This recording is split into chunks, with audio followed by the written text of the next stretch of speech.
ನೋಡಿ ವೀಕ್ಷಕರೇ, ಸರ್ಕಾರದಿಂದ ಗೃಹಲಕ್ಷ್ಮಿ ಯೋಜನೆಯ ಪ್ರತಿಯೊಂದು ಫಲಾನುಭವಿಗಳಿಗೆ ಶಾಕಿಂಗ್ ನ್ಯೂಸ್ನ ಕೊಟ್ಟಿದ್ದು, ಗೃಹಲಕ್ಷ್ಮಿ ಯೋಜನೆನ ಸರ್ಕಾರ ಕ್ಯಾನ್ಸಲ್ ಮಾಡ್ತಾ ಇದೆ.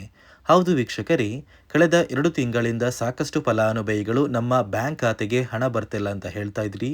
ಇದೀಗ ಸರ್ಕಾರದಿಂದ ಕೊನೆಗೂ ಗೃಹಲಕ್ಷ್ಮಿ ಯೋಜನೆಯ ಒಂದು 2,000 ಹಣನ ಕ್ಯಾನ್ಸಲ್ ಮಾಡಿದ್ದು, ಈ ಒಂದು ಯೋಜನೆ ಫಲಾನುಭವಿಗಳಿಗೆ ಕ್ಯಾನ್ಸಲ್ ಆಗಿದೆಯಾ ಅಥವಾ ಪೂರ್ತಿ ಯೋಜನೆನೇ ಕ್ಯಾನ್ಸಲ್ ಆಗಿದೆ ಅಂತ ಕೂಡ ತಿಳಿಸ್ಕೊಡ್ತೀನಿ. ಅದೇ ರೀತಿ ರೇಷನ್ ಕಾರ್ಡ್ ಹೊಂದಿರುವ ಪ್ರತಿಯೊಂದು ಕಾರ್ಡ್ದಾರರಿಗೆ ಸರ್ಕಾರದಿಂದ ಕೊನೆಗೂ ಇಂದಿರಾ ಕಿಟ್ನ ವಿತರಣೆ ಮಾಡ್ತಾ ಇದ್ದು, ಈ ಕಿಟ್ ಯಾವ ಫಲಾನುಭವಿಗಳಿಗೆ ಬರ್ತಾ ಇದೆ ಮತ್ತು ಯಾರಿಗೆಲ್ಲ ಕ್ಯಾನ್ಸಲ್ ಆಗಿದೆ ಅಂತ ತಿಳ್ಕೊಳ್ಳೋಣ.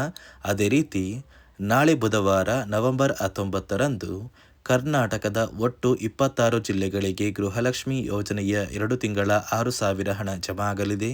ಬನ್ನಿ ವೀಕ್ಷಕರೇ, ಯಾವ ಫಲಾನುಭವಿಗಳ ಬ್ಯಾಂಕ್ ಖಾತೆಗೆ ಹಣ ತಲುಪುತ್ತೆ ಮತ್ತು ಯಾರಿಗೆಲ್ಲ ಹಣ ಬರೋದಿಲ್ಲ ಅಂತ ಕೂಡ ತಿಳಿಸ್ಕೊಡ್ತಾ ಇದ್ದೀನಿ. ಅದಕ್ಕಿಂತ ಮೊದಲು ನೀವೇನಾದ್ರೂ ಇನ್ನೂ ಕೂಡ ನನ್ನ ಚಾನಲ್ನ ಸಬ್ಸ್ಕ್ರೈಬ್ ಆಗಿಲ್ಲ ಅಂದರೆ ದಯವಿಟ್ಟು ಪ್ರತಿಯೊಬ್ಬರು ಚಾನಲ್ನ ಸಬ್ಸ್ಕ್ರೈಬ್ ಮಾಡ್ಕೊಳ್ಳಿ, ಹಾಗೆ ವಿಡಿಯೋಗೆ ಒಂದು ಲೈಕ್ನ ಕೊಡಿ. ನೋಡಿ ವೀಕ್ಷಕರೇ, ಗೃಹಲಕ್ಷ್ಮಿ ಯೋಜನೆಯ ಸಾಕಷ್ಟು ಫಲಾನುಭವಿಗಳಿಗೆ ಕಳೆದ 2 ತಿಂಗಳಿಂದ ಕೆಲವೇ ಫಲಾನುಭವಿಗಳ ಬ್ಯಾಂಕ್ ಖಾತೆಗೆ ಗೃಹಲಕ್ಷ್ಮಿ ಯೋಜನೆಯ ಹಣ ಜಮಾ ಆಗಿದೆ. ಇನ್ನೂ ಕೂಡ ಸಾಕಷ್ಟು ಫಲಾನುಭವಿಗಳು ನಮ್ಮ ಬ್ಯಾಂಕ್ ಖಾತೆಗೆ ಹಣ ಜಮಾ ಆಗಿಲ್ಲ, ಸರ್ಕಾರ ಹಣ ಜಮಾ ಮಾಡ್ತಾನೆ ಇಲ್ಲ, ಗೃಹಲಕ್ಷ್ಮಿ ಯೋಜನೆ ಏನಾದ್ರೂ ಕ್ಯಾನ್ಸಲ್ ಆಗಿದೆಯಾ ಅಂತ ಪ್ರತಿನಿತ್ಯವೂ ಕೂಡ ಕೇಳ್ತಾ ಇದ್ದೀರಾ. ಹೌದು ವೀಕ್ಷಕರೇ, ಕೆಲವು ಫಲಾನುಭವಿಗಳಿಗೆ ಸರ್ಕಾರ ಗೃಹಲಕ್ಷ್ಮಿ ಯೋಜನೆನ ಕ್ಯಾನ್ಸಲ್ ಮಾಡಿದೆ. ಅಂದರೆ ಎಲ್ಲರಿಗೂ ಕೂಡ ಹಣನ ಜಮಾ ಮಾಡ್ತಾ ಇಲ್ಲ. ಕೆಲವು ಫಲಾನುಭವಿಗಳ ಒಂದು ದಾಖಲಾತಿಗಳನ್ನ ಸರ್ಕಾರ ಚೆಕ್ ಮಾಡಿದೆ. ಯಾಕಂದರೆ ಹಣಕಾಸು ಇಲಾಖೆ ಪ್ರತಿ ತಿಂಗಳು ಕೂಡ ಹೊಸ ನಿಯಮಗಳನ್ನ ಜಾರಿಗೆ ತರ್ತಾ ಇದೆ. ಈ ನಿಯಮಗಳ ಆಧಾರದ ಮೇಲೆ ಪ್ರತಿ ತಿಂಗಳು ನಿಮ್ಮ ದಾಖಲಾತಿಗಳನ್ನ ಸರ್ಕಾರ ಚೆಕ್ ಮಾಡ್ತಾರೆ. ನೀವು ಹೊಂದಿರುವಂತಹ ಒಂದು ರೇಷನ್ ಕಾರ್ಡ್ ಇರ್ಬೋದು ಮತ್ತು ನಿಮ್ಮ ಆಧಾರ್ ಕಾರ್ಡ್ ಇರ್ಬೋದು, ಈ ಎಲ್ಲ ರೀತಿಯ ದಾಖಲೆಗಳನ್ನ ಸರ್ಕಾರ ಚೆಕ್ ಮಾಡಿ ನಂತರ ನಿಮ್ಮ ಬ್ಯಾಂಕ್ ಖಾತೆಗೆ ಗೃಹಲಕ್ಷ್ಮಿ ಹಣ ಕೊಡೋದಿರ್ಬೋದು ಮತ್ತು ರೇಷನ್ ಕಾರ್ಡ್ ಹೊಂದಿರುವ ಪ್ರತಿಯೊಂದು ಕಾರ್ಡ್ದಾರರಿಗೆ ಇಂದಿರಾ ಕಿಟ್ನ ವಿತರಣೆ ಕೂಡ ಇರ್ಬೋದು.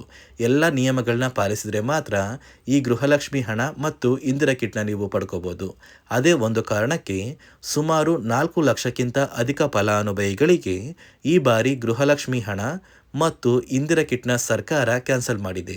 ಹಾಗಾದರೆ ಸರ್ಕಾರ ಜಾರಿಗೆ ತಂದಿರುವ ಆ ನಿಯಮಗಳು ಏನು? ಈ ನವೆಂಬರ್ ತಿಂಗಳಲ್ಲಿ 5 ನಿಯಮಗಳನ್ನ ಸರ್ಕಾರ ಜಾರಿಗೆ ತಂದಿದೆ. ಆ ಒಂದು ನಿಯಮಗಳನ್ನ ಕೂಡ ತಿಳಿಸ್ಕೊಡ್ತೀನಿ.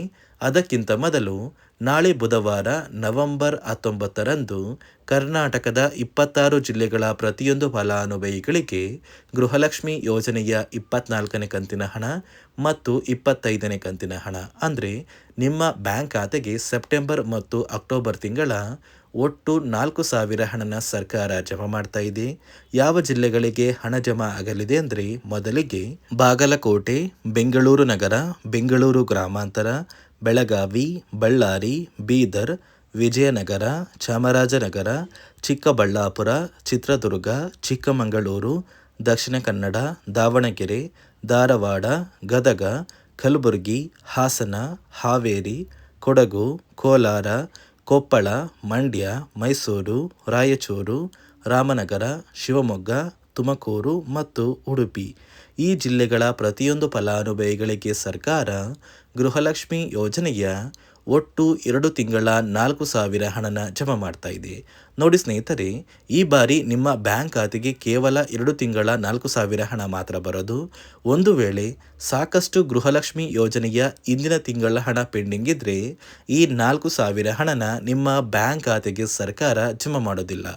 ಯಾಕಂದರೆ ಪೆಂಡಿಂಗ್ ಇರುವ ಹಣ ಫಲಾನುಭವಿಗಳಿಗೆ ಹಾಕಬೇಕು ಅಂದರೆ ನಿಮಗೆ ಗೃಹಲಕ್ಷ್ಮಿ ಯೋಜನೆಯ ಒಂದು ಸಂಬಂಧಪಟ್ಟ ಇಲಾಖೆ, ಅಂದರೆ ನಿಮ್ಮ ಊರಲ್ಲಿ ಇರುವಂತಹ ತಾಲೂಕು ಕಚೇರಿಯ ಒಂದು ಮಹಿಳಾ ಮತ್ತು ಮಕ್ಕಳ ಅಭಿವೃದ್ಧಿ ಇಲಾಖೆಗೆ ನೀವು ಭೇಟಿ ನೀಡಬೇಕು. ಆ ಒಂದು ಇಲಾಖೆಯ ಅಧಿಕಾರಿಗಳ ಸಹಾಯದಿಂದ ಪೆಂಡಿಂಗ್ ಇರುವ ಗೃಹಲಕ್ಷ್ಮಿ ಹಣನ ಪಡ್ಕೊಂಡ್ರೆ ಆದಷ್ಟು ಬೇಗ ಈ 4,000 ಹಣ ನಿಮ್ಮದಾಗುತ್ತೆ. ನೋಡಿ ವೀಕ್ಷಕರೇ, ಈ ಬಾರಿ ಸುಮಾರು 4 ಲಕ್ಷಕ್ಕಿಂತ ಅಧಿಕ ಫಲಾನುಭವಿಗಳ ಒಂದು ಬ್ಯಾಂಕ್ ಖಾತೆಗೆ ಮತ್ತು ರೇಷನ್ ಕಾರ್ಡಿಗೆ ಸರ್ಕಾರ ಗೃಹಲಕ್ಷ್ಮಿ ಯೋಜನೆಯ ಹಣನ ಜಮಾ ಮಾಡ್ತಾ ಇಲ್ಲ.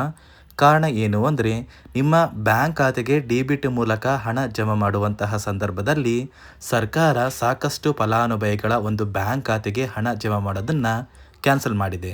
ಯಾಕಂದರೆ ಇತ್ತೀಚೆಗೆ ಹಣಕಾಸು ಇಲಾಖೆ ಜಾರಿಗೆ ತಂದಿರುವ 5 ನಿಯಮಗಳ ಆಧಾರದ ಮೇಲೆ ಪ್ರತಿಯೊಂದು ಫಲಾನುಭವಿಗಳಿಗೆ ಸರ್ಕಾರ ಈ ಒಂದು ಹಣನ ಜಮಾ ಮಾಡ್ತಾ ಇದ್ದು, ಯಾರೆಲ್ಲ ಫಲಾನುಭವಿಗಳು ಈ ನಿಯಮಗಳನ್ನ ಪಾಲಿಸಿಲ್ಲ, ನಿಮ್ಮ ಬ್ಯಾಂಕ್ ಖಾತೆಗೂ ಕೂಡ ಹಣ ಜಮಾ ಆಗೋದಿಲ್ಲ. ಹಾಗಾದರೆ ಬನ್ನಿ ಸ್ನೇಹಿತರೆ, ಸರ್ಕಾರ ಜಾರಿಗೆ ತಂದಿರುವ ಆ 5 ಹೊಸ ನಿಯಮಗಳು ಏನು ಅಂತ ನಾನು ನಿಮಗೆ ತಿಳಿಸ್ಕೊಡ್ತಾ ಇದ್ದೀನಿ. ನೋಡಿ ಸ್ನೇಹಿತರೆ, ಮೊದಲನೆಯ ಒಂದು ನಿಯಮ ಬಂದು, ಸಾಕಷ್ಟು ಫಲಾನುಭವಿಗಳು ಹೊಂದಿರುವಂತಹ ಒಂದು ರೇಷನ್ ಕಾರ್ಡ್ ಏನಿದೆ, ಆ ಒಂದು ರೇಷನ್ ಕಾರ್ಡ್ನ ಮನೆಯ ಸದಸ್ಯರ ಪ್ರತಿಯೊಬ್ಬರ ಒಂದು ಆಧಾರ್ ಕಾರ್ಡ್ನ ನಿಮ್ಮ ರೇಷನ್ ಕಾರ್ಡ್ಗೆ ಕಡ್ಡಾಯವಾಗಿ ಲಿಂಕ್ ಮಾಡಿಸ್ಬೇಕು.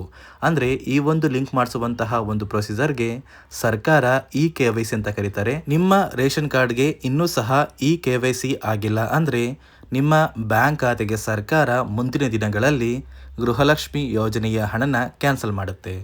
ಅದೇ ರೀತಿ ಎರಡನೆಯ ಒಂದು ನಿಯಮ ಬಂದು, ಸಾಕಷ್ಟು ಫಲಾನುಭವಿಗಳು ಕಳೆದ 3 ತಿಂಗಳಿಂದ ಸರ್ಕಾರದಿಂದ ಬರ್ತಾ ಇರುವಂತಹ ಒಂದು ರೇಷನ್ ಏನಿದೆ, ಅಂದರೆ ಉಚಿತ ಅಕ್ಕಿ ಏನಿದೆ, ಈ ಒಂದು ರೇಷನ್ನ ಪಡ್ಕೋತಾ ಇಲ್ಲ. ಒಂದು ವೇಳೆ ಕಳೆದ 3 ತಿಂಗಳಿಂದ ನೀವು ರೇಷನ್ನ ಪಡ್ಕೊಂಡಿಲ್ಲ ಅಂದರೆ ಸರ್ಕಾರ ನಿಮ್ಮ ಬಳಿ ಇರುವಂತಹ ಒಂದು ರೇಷನ್ ಕಾರ್ಡ್ನ ಕ್ಯಾನ್ಸಲ್ ಮಾಡುತ್ತೆ. ನಿಮ್ಮ ರೇಷನ್ ಕಾರ್ಡ್ನ ಸರ್ಕಾರ ಕ್ಯಾನ್ಸಲ್ ಮಾಡಿದ್ರೆ ನಿಮ್ಮ ಬ್ಯಾಂಕ್ ಖಾತೆಗೆ ಗೃಹಲಕ್ಷ್ಮಿ ಯೋಜನೆಯ ಹಣ ಇರ್ಬೋದು ಮತ್ತು ಸರ್ಕಾರದಿಂದ ಬರುವಂತಹ ಒಂದು ಸೌಲಭ್ಯಗಳನ್ನ ನೀವು ಕಳ್ಕೋಬೇಕಾಗುತ್ತೆ. ಅದೇ ರೀತಿ ಮೂರನೆಯ ಒಂದು ನಿಯಮ ಬಂದು, ನೋಡಿ ಸ್ನೇಹಿತರೆ, ನಿಮ್ಮ ಬಳಿ ಇರುವಂತಹ ಒಂದು ಆಧಾರ್ ಕಾರ್ಡ್ ಏನಿದೆ, ಆ ಒಂದು ಆಧಾರ್ ಕಾರ್ಡ್ನ ಕಳೆದ 15 ವರ್ಷಗಳಲ್ಲಿ ನೀವು ಯಾವುದೇ ರೀತಿಯ ಒಂದು ತಿದ್ದುಪಡಿನ ಮಾಡಿಸಿಲ್ಲ ಅಂದರೆ ನಿಮ್ಮ ಬ್ಯಾಂಕ್ ಖಾತೆಗೆ ಸರ್ಕಾರ ಗೃಹಲಕ್ಷ್ಮಿ ಯೋಜನೆಯ ಹಣನ ಕ್ಯಾನ್ಸಲ್ ಮಾಡುತ್ತೆ. ಯಾಕಂದರೆ ಸರ್ಕಾರದಿಂದ ಬಂದಿರುವಂತಹ ಒಂದು ಆದೇಶದ ಪ್ರಕಾರ ಪ್ರತಿಯೊಂದು ಫಲಾನುಭವಿಗಳು ಕಳೆದ 15 ವರ್ಷಗಳಲ್ಲಿ ಯಾವುದೇ ರೀತಿಯ ಒಂದು ತಿದ್ದುಪಡಿನ ನಿಮ್ಮ ಆಧಾರ್ ಕಾರ್ಡ್ಗೆ ನೀವು ಮಾಡಿಸಿಲ್ಲ ಅಂದರೆ ಕಡ್ಡಾಯವಾಗಿ ಆದಷ್ಟು ಬೇಗ ನಿಮ್ಮ ಆಧಾರ್ ಕಾರ್ಡ್ಗೆ ತಿದ್ದುಪಡಿನ ಮಾಡಿಸಿ. ಅದೇ ರೀತಿ ನಾಲ್ಕನೆಯ ಒಂದು ನಿಯಮ ಬಂದು, ನಿಮ್ಮ ಕುಟುಂಬದ ಒಂದು ವಾರ್ಷಿಕ ಆದಾಯ 7 ಲಕ್ಷಕ್ಕಿಂತ ಕಡಿಮೆ ಇರಬೇಕು. ಒಂದು ವೇಳೆ ನಿಮ್ಮ ಕುಟುಂಬದ ವಾರ್ಷಿಕ ಆದಾಯ 7 ಲಕ್ಷಕ್ಕಿಂತ ಜಾಸ್ತಿ ಇದ್ದರೆ ನಿಮ್ಮ ಬ್ಯಾಂಕ್ ಖಾತೆಗೆ ಸರ್ಕಾರ ಗೃಹಲಕ್ಷ್ಮಿ ಯೋಜನೆಯ ಹಣನ ಕ್ಯಾನ್ಸಲ್ ಮಾಡುತ್ತೆ.